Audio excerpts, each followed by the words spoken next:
ಕುಸಿದು ಕುಳಿತವಳು ಯಾರು ಅನ್ನೋ ಹಾಗೆ ನೋಡಿದರೆ ನನ್ನ ಸುಭದ್ರೆ. ಹೌದು ಪ್ರಭು. ಮಂದಯಾನೆ ಸ್ವಾಮಿ, ನಿಧಾನವಾದಂತಹ ಗತಿಯಿಂದ ಯಾವ ರಭಸ ಬಿಗುವುಗಳಿಲ್ಲದೆ ಸಾಂಸಾರಿಕವಾದಂತಹ ಸುಖದಲ್ಲಿ ಒಬ್ಬಳಾಕೆ ಸದ್ಗೃಹಿಣಿಯಾದವಳು ಹೇಗೆ ಒದಗಬೇಕು ಅನ್ನುವುದಕ್ಕೆ ಇತರರಿಗೆ ಆದರ್ಶವಾಗುವ ಹಾಗೆ ಅನುಸರಣ ಯೋಗ್ಯವಾಗುವ ಹಾಗೆ ನಿನ್ನ ಬದುಕನ್ನು ನೀನು ಮುನ್ನಡೆಸಿದವಳು. ದೀರ್ಘಕಾಲದ ಆಮೇಲೆ ಸತಿಪತಿಗಳು ನಾವು ಮುಖಾಮುಖಿಗಳಾಗುತ್ತಾ ಇದ್ದೇವೆ. ನಿಜವಾಗಿ ನಿನ್ನ ಅಂತರಂಗದಲ್ಲಿ ಸಂತಸ ತುಂಬಬೇಕಿತ್ತು, ಮುಖದಲ್ಲಿ ಅದು ಬಿಂಬಿಸಬೇಕಿತ್ತು. ಬದಲಾಗಿ ಮುಖ ಕಂದಿ ಹೋಗಿದೆ. ಹೌದು. ಕಣ್ಣೀರಿನ ಕೊಳಗಳಾಗಿ ಹೋಗಿವೆ ನಿನ್ನ ಕಣ್ಣುಗಳು. ಹೌದು ಪ್ರಭು. ಪತಿಯ ಸಾಂಗತ್ಯವನ್ನು ಸೇರಿದರೂ ನಿನ್ನ ಅಂತರಂಗಕ್ಕೆ ಸಂತಸ ಉಂಟಾದದ್ದರ ಪ್ರತಿಫಲನ ಮುಖದಲ್ಲಿ ಗೋಚರಿಸುವುದಿಲ್ಲ. ಇಲ್ಲ. ಏನಾಯ್ತೆ? ಯಾಕೆ ಹೀಗೆ? ದ್ವಾರಕೆ ಎಲ್ಲರೂ ಕುಶಲಿಗಳೇ ತಾನೆ, ಎಲ್ಲರೂ ಸೌಖ್ಯ. ಅಷ್ಟಿದ್ದ ಮೇಲೆ ನೀನು ಈ ಮುಖಭಾವವನ್ನು ಹೊತ್ತು ಇಲ್ಲಿಗೆ ಆಗಮಿಸಿದ್ದರ ಹಿನ್ನೆಲೆ ಏನು? ಯಾಕೆ ಈ ದುಃಖ? ಇನಿಯನೇ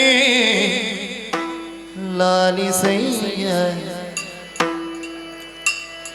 ಇನಿಯನೇ ಲಾಲಿಸಯ್ಯ, ಬೇಳುವೆ ನಿನ್ನ ಮನಸ್ಸಿನ ಘನವ್ಯತೆಯ, ಬೇಳುವೆ ನಿನ್ನ ಮನಸ್ಸಿನ ಘನವ್ಯತೆಯ, ಲಾಲಿಸಯ್ಯ. ಧನಪತಿ ತನಯನನ್ನು ಬಚ್ಚಿಟ್ಟುಕೊಂಡು, ಧನಪತಿ ತನಯನನ್ನು ಬಚ್ಚಿಟ್ಟುಕೊಂಡು ಘನಮೋಸವಾಯ್ತಿನ್ನೇನು.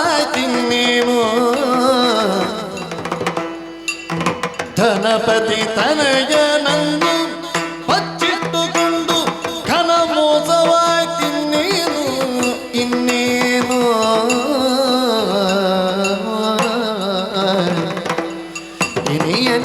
ಲಾಲಿಸಯ್ಯ, ಬೀಳುವಿಲ್ಲ ಮನಸ್ಸಿನ ಘನವ್ಯಥೆಯ, ಲಾಲಿಸಯ್ಯ.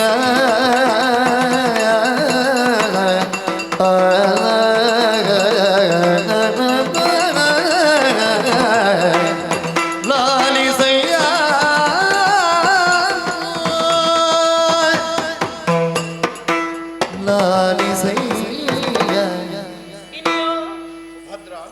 ಯಾವತ್ತು ಈ ಸುಭದ್ರ ನಿಮ್ಮ ಬಳಿಗೆ ಬರುವಾಗ ತಲೆ ಎತ್ತಿಕೊಂಡು ಬರುವವಳು, ಓಡೋಡಿಕೊಂಡು ಬರುವವಳು, ಕಿರು ನಗೆಯನ್ನು ಬೀರಿ ನಿಮ್ಮೊಂದಿಗೆ ಮಾತಾಡುತ್ತಿರುವವಳು, ಮಾತಾಡಿದವಳು. ಸರಿ, ಇಂದು ಮಾತ್ರ ಹಾಗಲ್ಲ, ತಲೆ ತಗ್ಗಿಸಿಕೊಂಡು ಈ ಸುಭದ್ರ ನಿಮ್ಮ ಬಳಿಗೆ ಬಂದಿದ್ದಾಳೆ.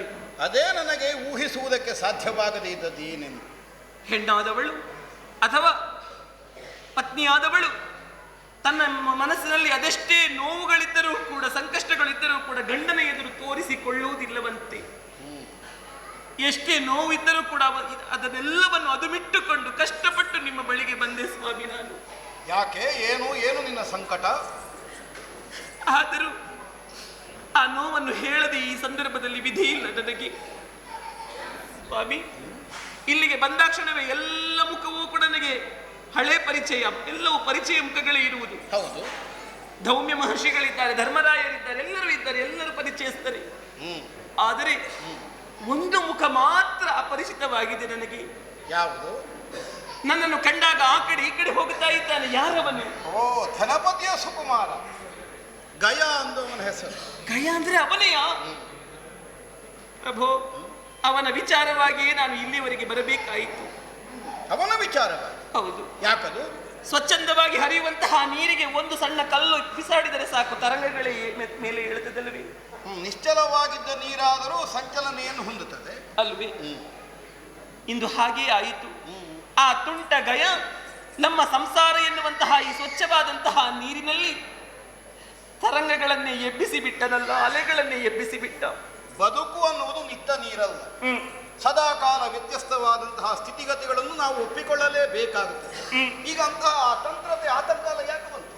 ಗಯ ನಿಮ್ಮಲ್ಲಿಗೆ ಬಂದು ಪ್ರಾಣ ಭಿಕ್ಷೆಯನ್ನು ಕೇಳಿದರೆ, ಪ್ರಾಣ ಭಿಕ್ಷೆಯನ್ನು ಕೊಟ್ಟರೆ, ನಿಜ ಪ್ರತಿಜ್ಞೆಯನ್ನು ಮಾಡಿದಿರಿ. ಹಾಗಾದರೆ ಅಲ್ಲಿಯೂ ಕೂಡ ನನ್ನ ಅಣ್ಣ ಕೃಷ್ಣದೇವ ಪ್ರತಿಜ್ಞೆಯನ್ನು ಮಾಡಿದ್ದಾರೆ. ಪ್ರತಿಜ್ಞೆ? ಹೌದು. ಏನೆಂದು? 8 ದಿವಸದ ಒಳಗಾಗಿ ಆ ಗಯನನ್ನು ಕೊಲ್ಲದೆ ಇದ್ದರೆ ಅಗ್ನಿಕುಂಡಕ್ಕೆ ಬೀಳುತ್ತೇನೆ ಎನ್ನುವಂತಹ ಪ್ರತಿಜ್ಞೆ. ಇವನು ಹೇಳಿದ ಗಯನು ಕೃಷ್ಣನೇ ನನ್ನನ್ನು ಕೊಲ್ಲುವಂತಹ ಪ್ರತಿಜ್ಞೆಗೆ ಒಳಗಾಗಿದ್ದಾನೆ. ಮಾಡುವಲ್ಲಿ ಅಸಮರ್ಥನಾದರೆ ಜ್ವಲಿಪ ವೈಶ್ವಾನರಿಗೆ ಕಾಯಮಂ ಪೆರ್ಚಿಸುವೆ, ಈಗ ಅವನೇ ಆಡಿದ್ದಾನೆ ಅಂತ ನನಗೂ ಸುದ್ದಿ ಇದೆ, ಅವ ಹೇಳಿದ. ಹಾಗಾದ್ರೆ ನೀವಿಬ್ಬರೂ ಕೂಡ ಸಮಾನವಾದಂತಹ ಪ್ರತಿಜ್ಞೆಯನ್ನು ಮಾಡಿದ್ದೀರಿ ಅಲ್ವೇ? ಈ ಸಮಾನವಾದಂತಹ ಪ್ರತಿಜ್ಞೆಯಲ್ಲಿ ದುಃಖಕ್ಕೆ ಒಳಗಾದವರು ಯಾರು ಅಂತ ಕೇಳಿದ್ರೆ ನೀವು ಅಲ್ಲ, ಕೃಷ್ಣದೇವನೂ ಅಲ್ಲ. ಮತ್ತೆ ದುಃಖಕ್ಕೆ ಒಳಗಾದವಳು ಈ ಸುಭದ್ರೆ. ಅದೇ ಹೇಗೆ? ನನ್ನ ಮಾಂಗಲ್ಯಕ್ಕೆ ಈಗ ಕುತ್ತು ಬಂದಿದೆ ಎನ್ನುವುದು ನನಗೆ ಅರಿವಾಗಿದೆ. ಭಕ್ತನಿಗೆ ಮತ್ತೆ ದೇವನಿಗೆ ಯುದ್ಧವಾದರೆ ಮುಂದೆ ಏನಾಗುತ್ತದೆ ಎನ್ನುವುದು ಸ್ಪಷ್ಟವಾದಂತಹ ಕಲ್ಪನೆ ನನಗಿದೆ. ಆದ್ದರಿಂದಲೇ ಅಣ್ಣ ನನ್ನನ್ನು ಇಲ್ಲಿಯವರೆಗಾಗಿ ಕಳುಹಿಸಿದ್ದಾನೆ. ಸುಭದ್ರ, ನಿನ್ನನ್ನು ನನ್ನ ಸತಿಯನ್ನಾಗಿಸಿದವನೇ ನಿನ್ನಣ್ಣನಾದ ಕೃಷ್ಣ. ಹೌದು. ಸದಾಕಾಲ ನಿನ್ನ ಸೌಮಾಂಗಲ್ಯ ಭದ್ರವಾಗಿ ಉಳಿಯಬೇಕು ಅನ್ನುವಂತಹ ಹಾರೈಕೆ ಆಶೀರ್ವಾದ ಆ ಅಣ್ಣನಲ್ಲಿ ಇರುವುದಕ್ಕೆ ಸಾಧ್ಯತೆ ಇದೆ ತಾನೆ. ಹೌದು. ಅದನ್ನು ಅಲ್ಲಗಳೆದವ ಬದುಕುವುದಕ್ಕಿಲ್ವಲ್ಲ. ಇಲ್ಲ. ಅಷ್ಟಿದ್ದ ಮೇಲೆ ಅವನಲ್ಲೇ ಹೇಳಬೇಕಿತ್ತು. ಅವನೆಲ್ಲ ಎಲ್ಲವನ್ನು ಹೇಳಿದ್ದೇನೆ. ಅವ ಎಲ್ಲವನ್ನು ಹೇಳಿ ಇಲ್ಲಿಯವರೆಗೆ ನನ್ನನ್ನು ಕಳುಹಿಸಿಕೊಟ್ಟಿದ್ದಾನೆ. ಅವನೇ ಕಳುಹಿಸಿದನೆ. ಹೌದು. ಯಾಕಂತೆ? ಏನಂತೆ? ಧುರವುಳ್ಳಿತಲ್ಲವಂತೆ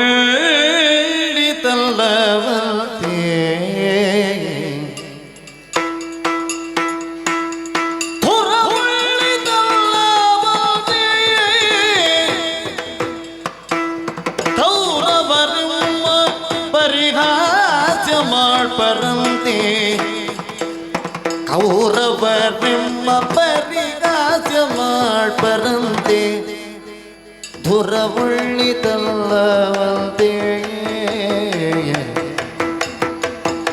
ಧರೆಯೊಳು ಬಲ್ಲಿದರ ಹಗಿಪಟ ಬರ್ಗಿದರವಲ್ಲ ಸ್ಮರ ಶರೀರ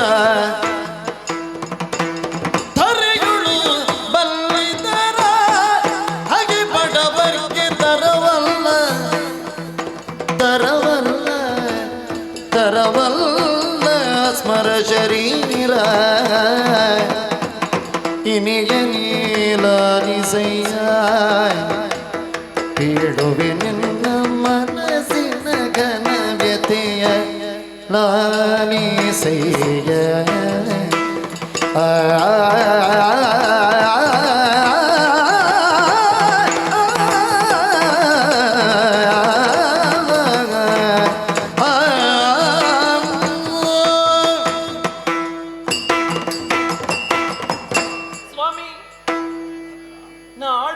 ಮಾತುಗಳೆಲ್ಲವೂ ಕೂಡ ಅಣ್ಣನ ಮುಖವಾಣಿಯಾಗಿ ಮಾತಾಡುತ್ತಿರುವಂಥದ್ದು. ಸರಿ.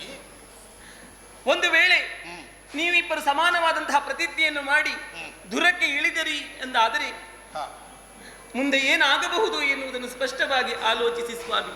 ದುರವೊಂದು ಸಮನಿಸುವ ಸಕಲ ಸಂದರ್ಭಗಳು ತೆರೆದು ನಿಂತಿವೆ ಅಲ್ವೇ? ಈರ್ವರು ಪ್ರತಿಜ್ಞಾಬದ್ಧರು.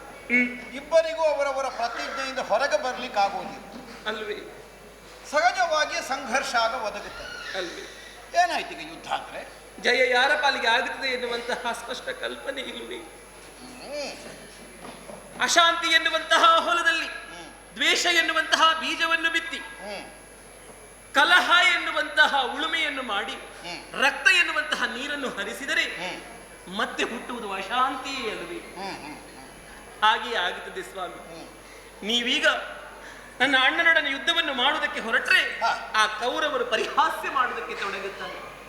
ಅದಕ್ಕಿಂತಲೂ ಮಿಗಿಲಾಗಿ ತಲೆ ಗಟ್ಟಿ ಉಂಟು ಎನ್ನುವ ಹಾಗೆ ನಾವು ಬಂಡೆಕಲ್ಲಿಗೆ ಚಚ್ಚಿದರೆ ಒಡೆಯುವುದು ತಲೆಯೇ ಅಲ್ವೇ?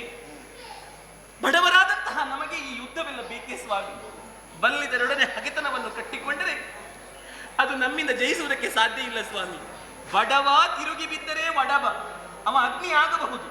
ಆದರೆ ಆ ಅಗ್ನಿಯನ್ನು ನಂದಿಸುವಂತಹ ನೀರು ಆ ಶ್ರೀಮಂತನಲ್ಲಿ ಇದ್ದರೆ ಬಡವನ ದುಃಖದ ಒಡೆ ಮೂಲ ಅಂತ ಹೇಳ್ತಾರಲ್ವ, ಹಾಗೆ ಆಗುತ್ತದಲ್ಲ ಸ್ವಾಮಿ.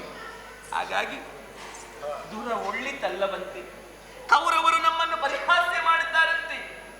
ಬೇಡ ಸ್ವಾಮಿ, ಬೇಡ. ಸುಭದ್ರ ಆತಂಕಿತಳಾಗಿ ಹೋಗಿದ್ದೀನಿ. ಒದಗಿ ಬರಬಹುದಾದಂತಹ ಒಂದು ವಿಪತ್ತನ್ನು ಅನಾಹುತವನ್ನು ಕಲ್ಪಿಸಿ ಅಧೀರಳಾಗಿ ಹೋಗಿ. ಆದ್ದರಿಂದಲೇ ಏನೇನೋ ಆಡುವುದಕ್ಕೆ ನೀನು ಮುಂದಾಗ್ತಿ. ನಾನು ಅದನ್ನು ಅರ್ಥ ಮಾಡಿಕೊಳ್ಳಬಲ್ಲೆ.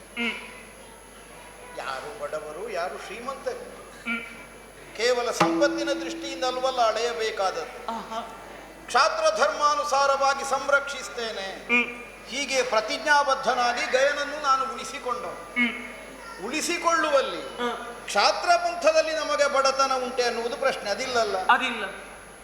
ಆದ್ದರಿಂದ ಬಡತನ ಶ್ರೀಮಂತಿಗೆ ಹೋಗಲಿ. ಪುಂಡರೀಕಾಕ್ಷನ ಅಕ್ಷಯವಾದಂತಹ ಕೃಪಾ ಕಟಾಕ್ಷಕ್ಕೆ ಒಳಗಾದ ಮೇಲೆ ನಮಗೆ ಸಂಪತ್ತಿನ ಬಡತನ ಬರೋದಕ್ಕೆ ಅದೂ ಸಾಧ್ಯವೇ ಇಲ್ಲ, ಯಾವ ದೃಷ್ಟಿಯಿಂದಲೂ ಇಲ್ಲ. ಕೌರವರು ಪರಿಹಾಸ್ಯ ಮಾಡ್ತಾರೆ, ಅವರು ಬಿಡು, ಅವರು ನಗಾಡ್ತಾರೆ ಅನ್ನುವುದಕ್ಕಾಗಿ ನಮ್ಮ ನಿರ್ಣಯದಿಂದ ನಮಗೆ ಹೊರಗೆ ಬರ್ಲಿಕ್ಕಾಗ್ತದೋ ಹೇಳು? ಇಲ್ಲ. ಕಪಟದ ದ್ಯೂತವನ್ನಾಡಿ ಸೋತಂತಹ ನಾವು ದ್ಯೂತದ ಪಣದಂತೆಯೇ ಕಾಡಿಗೆ ಬಂದೆ. ಹೌದು. ಕಾಡಿಗೆ ಬರುವ ಕಾಲಕ್ಕೂ ಅವರೇನಾದರೂ ನಮ್ಮನ್ನು ಪರಿಹಾಸ್ಯ ಮಾಡದೆ ಉಳಿಲಿಲ್ವಲ್ಲ? ಇಲ್ಲ. ಆಗ್ಲೂ ಪರಿಹಾಸ್ಯ ಮಾಡಿದ್ರು. ಸತ್ಯ ಮಾರ್ಗವನ್ನೇ ಹಿಡಿದು ಹೋಗುವಾಗಲೂ ಕೌರವರು ನಮ್ಮನ್ನು ಪರಿಹಾಸ್ಯ ಮಾಡಿದ್ರು. ಅದನ್ನೆಲ್ಲ ಒಪ್ಪಿದವರಿಗೆ